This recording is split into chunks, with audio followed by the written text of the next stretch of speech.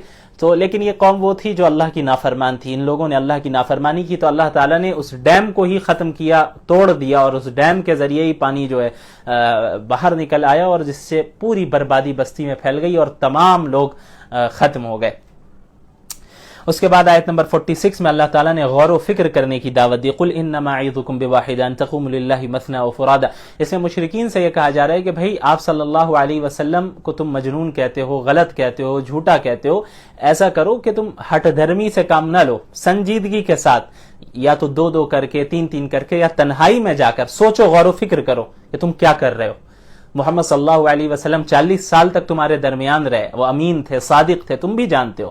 اب آج تم انہیں جھٹلا رہے ہو، ذرا غور کرو سنجیدگی کے ساتھ، تکبر میں، عناد میں، دشمنی میں انکار نہ کر بیٹھو. اس کے بعد سورۃ الفاطر کی ابتدا ہوتی ہے. سورت کی پہلی آیت میں فاطر کا ذکر ہے، الحمدللہ فاطر السماوات والارض. اس وجہ سے اسی مناسبت سے سورت کو سورہ فاطر کہا جاتا ہے. مکی سورت ہے. مکی سورتوں کی طرح توحید، رسالت، قیامت پر جو ہے زیادہ زور دیا گیا اور اسے ثابت کرنے کی کوشش کی گئی ہے. اور آپ صلی اللہ علیہ وسلم کو تسلی دی گئی ہے کہ مشرکین جو آپ کی تکذیب کرتے ہیں، آپ کو جھٹلاتے ہیں، اس سے آپ کو پریشان نہیں ہونا ہے. آپ کی ذمہ داری دعوت دینا ہے، تبلیغ کرنا ہے. اس کے بعد سب سے پہلے شروع میں فرشتوں کا ذکر ہے. الحمدللہ فاطر السماوات والارض جاعل الملائکۃ رسلا. اللہ تعالیٰ نے فرشتوں کو قاصد بنایا. کس طرح قاصد بنایا؟ کہ اللہ رب العالمین اور نبی جو ہوتے ہیں ان کے درمیان کمیونیکیشن کا جو ذریعہ عام طور پر ہوتا ہے وہ فرشتے کے ذریعے ہوتا ہے. تو اللہ تعالیٰ نے فرشتوں کو قاصد بھی بنایا کہ اللہ کا پیغام وہ رسول تک پہنچاتے ہیں، اور رسول اس پیغام کو پوری انسانیت تک پہنچاتے ہیں. اور فرشتوں کے متعلق اللہ تعالیٰ نے فرمایا کہ اللہ تعالیٰ نے فرشتوں کے پر بھی بنائے ہیں. اب کسی کے 2 پر ہیں، کسی کے 3 ہیں، کسی کے 4 ہیں، اور یہ کوئی لمیٹیشن نہیں ہے. اس سے بھی کئی گنا زیادہ اللہ جس کو جتنے پر دینا چاہے، جس فرشتے کو اتنا وہ دیتا ہے. یہاں تک کہ تو بعض روایتوں میں آتا ہے کہ حضرت جبریل علیہ السلام کے 600 پر ہیں. تو یہ اللہ نے اس طرح ان کی تخلیق فرمائی ہے. اس کے بعد اللہ نے فرمایا آیت نمبر 10 میں الیہ یصعد الکلم الطیب والعمل الصالح یرفعہ، کہ اللہ ہی کی طرف کلمہ طیب بلند ہوتا ہے. یعنی اس میں کلمہ توحید بھی مراد ہے، اور جو ذکر و اذکار اللہ کے لیے کیے جاتے ہیں وہ اذکار بھی اللہ ہی کی طرف بلند ہوتے ہیں. بلند ہونے کا کیا مطلب؟ اللہ کے ہاں مقبول ہوتے ہیں. والعمل الصالح یرفعہ، اور اچھے اعمال ان کلمات کو اللہ کی طرف بلند کرتے ہیں. کیا مطلب؟ کہ اب اگر کوئی عمل نہیں کر رہا ہے، اچھا عمل نہیں کرتا لیکن ذکر کر رہا ہے، تو ممکن ہے کہ وہ اذکار اس کے قبول ہو جائے، قبولیت حاصل ہو جائے. لیکن جو قبولیت تامہ جسے ہم کہتے ہیں، مکمل قبولیت، پرفیکٹ قبولیت جو ہونی ہے، وہ تو اعمال صالحہ کے ساتھ ہی. یعنی جب بندہ اعمال صالحہ بھی کر رہا ہو، پھر اذکار بھی کر رہا ہو، تب اس سے جو ہے قبولیت تامہ حاصل ہو سکتی ہے. اس کے بعد آیت نمبر 32 میں اللہ تعالیٰ نے اس امت کے 3 قسم کے افراد کا ذکر کیا. ثم اورثنا الكتاب الذين اصطفينا من عبادنا فمنهم ظالم لنفسه ومنهم مقتصد ومنهم سابق بالخيرات باذن الله. اس امت محمد صلی اللہ علیہ وسلم کہ جو افراد ہیں ان کی 3 قسموں کا بیان ہے، سب اللہ کے منتخب ہیں. سب سے پہلی چیز ان میں بعض ظالم ہیں. ظالم وہ ہیں جو نیک اعمال بھی کچھ کرتے ہیں لیکن گناہوں سے بچتے نہیں ہیں، گناہ بھی کرتے رہتے ہیں. بعض معتدل ہیں، مقتصد، معتدل وہ ہیں جو نیک حلال کام کرتے ہیں اور حرام سے بچتے ہیں لیکن مستحبات کو نہیں کرتے اور ناپسندیدہ چیزوں سے نہیں بچتے ہیں. اس کے علاوہ ایک تیسری قسم ہے سابق بالخیرات، جو خیر کے کاموں میں جو لوگ سبقت لے جاتے ہیں. وہ ایسے ہیں جو حرام چیزوں سے بچتے ہیں، حلال چیزوں کو کرتے ہیں، مکروہات سے بھی بچتے ہیں، مستحبات کو بھی کرتے ہیں. یہ سب سے اعلیٰ درجہ ہے ان افراد کا.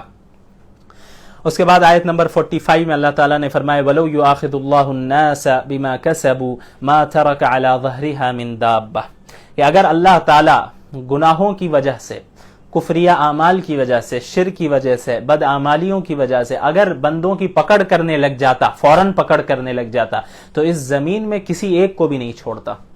انسان، جانور سب ختم ہو جاتے، ہلاک ہو جاتے. یعنی اللہ کا احسان ہے کہ اللہ فوراً پکڑ نہیں کرتا ہے، ورنہ آپ دیکھیں اللہ کی کتنی نافرمانی اس دنیا میں کی جاتی ہے. اللہ کی زمین، اللہ کا سب کچھ، اور اسی کے خلاف بغاوت کی جا رہی ہے. اسی کی جگہ پہ، اسی کی دنیا میں اپنا حق جتایا جا رہا ہے اور اللہ ہی کی نافرمانی کی جا رہی ہے اسی کی نعمتوں کو استعمال کرتے ہوئے. تو حق تو یہ تھا کہ اللہ تعالیٰ چاہتے تو ختم کر دیتے. اللہ تعالیٰ اگر فوراً اعمال کفر اور بد اعمالیوں کی پکڑ کرنے لگ جاتے تو اس زمین میں کوئی بھی نہیں بچتا، کیونکہ ہم میں سے کون ہے جس کے گناہ نہیں ہے؟ سب کے گناہ ہیں. لیکن اللہ تعالیٰ ڈھیل دے کر رکھا ہے، ایک مدت تک، ایک مقررہ وقت ہے، وہاں تک مہلت ہے. اس سے پہلے جو توبہ کر لے وہ کامیاب ہو جائے گا. لیکن اب موت آ گئی، وہ مقررہ وقت مکمل ہو گیا، تو اب جو ہے سزا کاٹنی ہوگی، سزا کو جھیلنا ہوگا، برداشت کرنا ہوگا. اس طرح 22ویں پارے کا خلاصہ مکمل ہوا. سورہ یاسین کی ابتدا انشاءاللہ کل سے کریں گے، جو 23ویں پارے کا حصہ ہے اس میں اسے کور کیا جائے گا انشاءاللہ۔ وآخر دعوانا ان الحمد للہ رب العالمین۔